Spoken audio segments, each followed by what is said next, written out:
नमस्कार, आप देख रहे हैं रिलेशन ऑफ इंडिया न्यूज, राष्ट्रीय चिंतन का सजग प्रहरी। आपकी आवाज जो सच दिखाने से कभी पीछे नहीं हटती। यहाँ हर खबर पूरी जिम्मेदारी से रखी जाती है, जो जरूरी है वही दिखाया जाता है। आज का बुलेटिन एक ऐसी खबर लेकर आया है जो देश की सुरक्षा और हर नागरिक की चिंता और सामाजिक एवं राष्ट्रीय हित से जुड़ी है। यह खबर सिर्फ जानकारी नहीं, चेतावनी भी है और एक अपील भी कि हम सब मिलकर राष्ट्र निर्माण में सहयोगी बने। तो चलिए शुरुआत करते हैं आज की सबसे अहम और बड़ी खबर के साथ। श्रीमद् भागवत कथा न केवल आध्यात्मिक चेतना को जागृत करती है, बल्कि सामाजिक चेतना और जिम्मेदारी के प्रति भी प्रेरित करती है। Rekha Gupta, relation of India news, New Delhi. Delhi की मुख्यमंत्री श्रीमती रेखा गुप्ता ने पीतमपुरा में आयोजित श्रीमद् भागवत गीता ज्ञान सप्ताह में भाग लेकर श्रद्धालुओं को आध्यात्मिक प्रेरणा दी।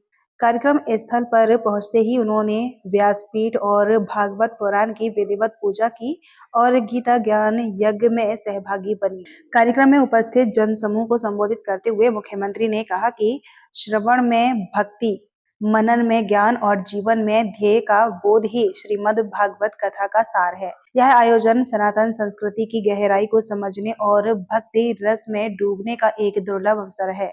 मुख्यमंत्री गुप्ता ने कहा कि श्रीमद् भागवत कथा न केवल आध्यात्मिक चेतना को जागृत करती है, बल्कि सामाजिक चेतना और जिम्मेदारी के प्रति भी प्रेरित करती है। भगवत गीता का सिद्धांत योगा कर्मसु कौशलम, हर कार्य में दक्षता, समर्पण और संतुलन बनाए रखने का संदेश देता है। यह मंत्र आधुनिक जीवन की जटिलताओं में संतुलन बनाने और सही निर्णय लेने की प्रेरणा देता है।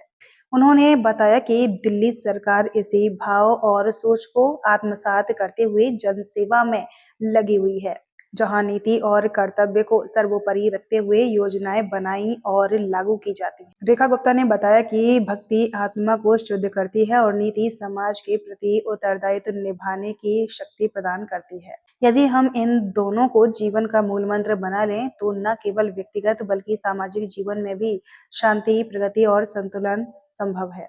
उन्होंने कहा कि श्रीमद् भागवत कथा केवल एक धार्मिक आयोजन नहीं, बल्कि आत्मिक जागृति और सामाजिक समरसता का मंच है। पीतमपुरा में 7 दिनों तक चले इस ज्ञान सप्ताह में हजारों श्रद्धालु प्रतिदिन कथा श्रवण हेतु उपस्थित रहे। कथा स्थल को पारंपरिक सजावट से सुसज्जित किया गया था, जहां शांतिपूर्ण वातावरण में श्रोताओं ने गीता के श्लोकों और भागवत के प्रसंगों का रसास्वादन किया। व्यास जी ने श्री कृष्ण की लीलाओं, धर्म और कर्म के संदेशों को सरल भाषा में प्रस्तुत किया, जिससे उपस्थित जन समुदाय भाव विभोर हो उठा। कार्यक्रम के दौरान स्थानीय कलाकारों द्वारा भजन, संध्या, नृत्य और सांस्कृतिक प्रस्तुतियों ने भी श्रद्धालुओं को आध्यात्मिक अनुभूति दी। इस अवसर पर मुख्यमंत्री ने आयोजकों की सराहना करते हुए कहा कि ऐसे कार्यक्रमों से समाज में धर्म और संस्कृति की जागरूकता बढ़ती है और भावी पीढ़ियों में मूल्य की नींव मजबूत होती है। उन्होंने यह भी बताया कि दिल्ली सरकार संस्कृति और आध्यात्मिक उत्थान को सामाजिक विकास का अभिन्न अंग मानती है और आगे भी इस दिशा में निरंतर प्रयासरत रहेगी।